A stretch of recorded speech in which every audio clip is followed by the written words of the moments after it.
that's the main activity of Microsolidarity, is making sure everyone's got someone to talk to, someone to get good advice from, someone who's going to like encourage them to be more ambitious with their values, someone who's going to, yeah, remind me that my shit stinks, like having that just really high quality friendship. That's the main game that we're up to. That's really interesting. Like to me, I think that's like I think for some people, it may sound on the surface like very obvious. What's difficult about obvious things is doing them practically and like applying them in your life, actually. But I think that's interesting that you say that it changes you whenever you take part in an organization that's like a well-oiled machine that can like, I mean, you were saying it in the positive of like, being with high collective intelligence and in a positive way.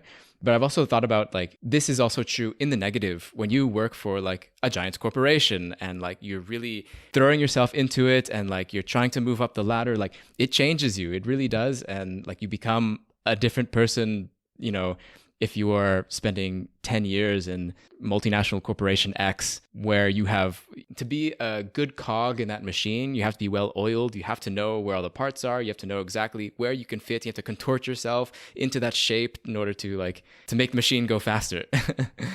So that like I think this is just like a neutral, it's a neutral conclusion to make that can be applied both. And I mean it's a moral judgment on my end that one is negative and one is positive. I mean, I share your moral judgment. I'm not afraid to say it.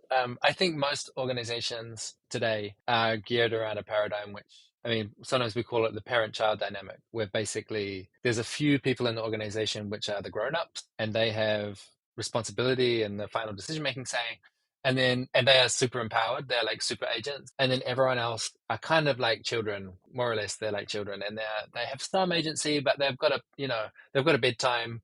They've got a defined play area which they can't leave. They can't say naughty words. There's a kind of like there's some other grown-ups that have set the boundaries for their play, and that we, as a whole, like most people, are cast in the child role. What we're proposing instead, and I think like the promise both of the blockchain and of the socialism, is that we can all be adults.